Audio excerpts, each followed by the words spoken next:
Thanks for joining me for another reading through the Bible in chronological order. We're reading 2 Samuel 16 through 18 today.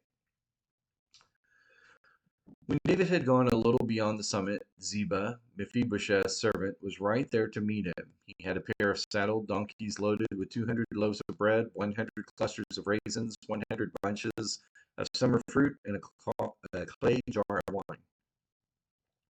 The king said to Ziba, "Why do you have these?"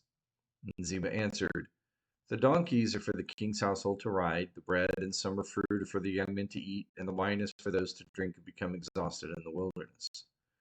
"Where is your master's grandson?" the king asked.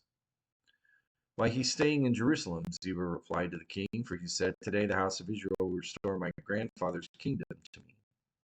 The king said to Ziba, "All that belongs to Mephibosheth is now yours."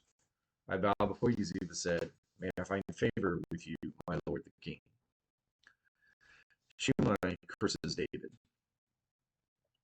When King David got to Bahurim, a man belonging to the family of the house of Saul was just coming out. His name was Shimei, son of Gera, and he was yelling curses as he approached. He threw stones at David and at all the royal servants, the people and the warriors on David's right and left. Shimei said as he cursed, get out, you man of bloodshed, you wicked man. The Lord has paid you back for all the blood of the house of Saul, in whose place you became king. And the Lord has handed the kingdom over to your son Absalom. Look, you are in trouble because you're a man of bloodshed." Then Abishai, son of Zeruiah, said to the king, "Why should this dead dog curse my lord the king? Let me go over and remove his head." The king replied, "Sons of Zeruiah, do we agree on anything? He curses me this way because the Lord told him, 'Curse David.' Therefore, who can say, 'Why did you do that?'" Then David said to Abishai and his servants, "Look, my own son, my own flesh and blood, intends to take my life. How much more now this Benjamite? Leave him alone and let him curse me. The Lord has told him to. Perhaps the Lord will see my affliction and restore goodness to me instead of Shimei's curses today." So David and his men proceeded along the road as Shimei was going along the ridge of the hill opposite him. As Shimei went, he cursed David, threw stones at him, and kicked up dust. Finally, the king and all the people with him arrived exhausted, so they rested there. Now Absalom and all the Israelites came to Jerusalem. Ahithophel was also with him. When David's friend Hushai, the Archite, came to Absalom, Hushai said to Absalom, "Long live the king! Long live the king!"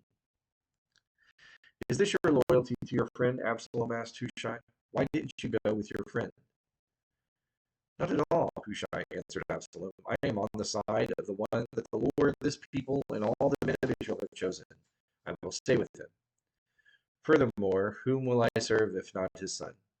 As I served in your father's presence, I will also serve in yours." Then Absalom said to Ahithophel, "Give me your advice. What should we do?"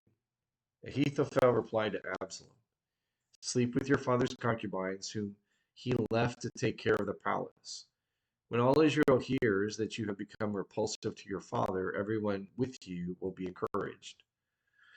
So they pitched a tent for Absalom on the roof, and he slept with his father's concubines in the sight of all Israel.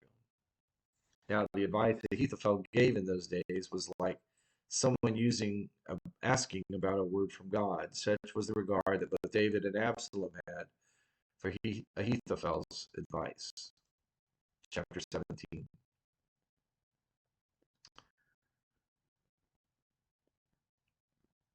Ahithophel said to Absalom, "Let me choose 12,000 men, and I will set out in pursuit of David tonight. I will attack him while he is weary and discouraged, throw him into a panic, and all the people with him will scatter.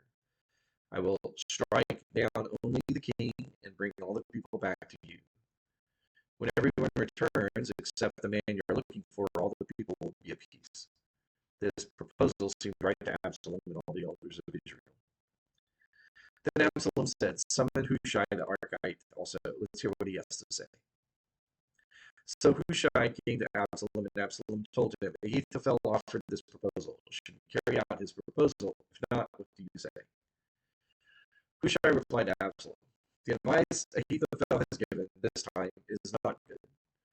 Hushai continued, "You know your father and his men. They are warriors and are despite and desperate, like a wild bear robbed of her cubs. Your father is an experienced soldier who won't spend the night with the people. He's probably already hiding in one of the caves or some other place. If some of our troops fall first, someone is sure to hear and say, 'There's been a slaughter among the people who follow Absalom.' Then even a brave man with the heart of a lion will lose heart, because all Israel knows that your father and the valiant men with him are warriors. Instead, I advise that all Israel from Dan to Beersheba, as numerous as the sand by the sea, be gathered to you, and that you personally go into battle.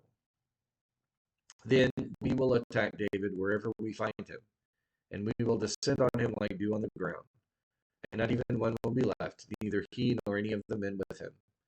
If he retreats to some city, all Israel will bring ropes to that city, and we will drag its stones into the valley until not even a pebble can be found there. Since the Lord had decreed that Ahithophel's good advice be undermined in order to bring about Absalom's ruin, Absalom and all the men of Israel said, 'The advice of Hushai the Archite is better than Ahithophel's advice.' Hushai then told the priests Zadok and Abiathar, 'This is what Ahithophel advised Absalom and the elders of Israel, and this is what I advised.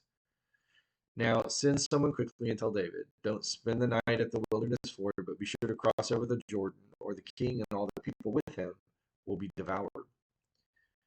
Jonathan and Ahimaaz were staying at Rogel, where a servant girl would come and pass along information to them. They in turn would go and inform King David, because they dared not be seen entering the city. However, a young man did see them and informed Absalom. So the two left quickly and came to the house of a man in Bahurim. He had a well in his courtyard, and they climbed down into it. Then his wife took the cover, placed it over the mouth of the well, and scattered grain on it so nobody would know anything. Absalom's servants came to the woman at the house and asked, 'Where are Ahimaaz and Jonathan?' 'They passed by toward the water,' the woman replied to them. The men searched but did not find them, so they returned to Jerusalem. After they had gone, Ahimaaz and Jonathan climbed out of the well and went and informed King David. And they told him, 'Get up and immediately ford the river, for Ahithophel has given this advice against you.' So David and all the people with him got up and crossed the Jordan. By daybreak there was no one who had not crossed the Jordan. When Ahithophel realized that his advice had not been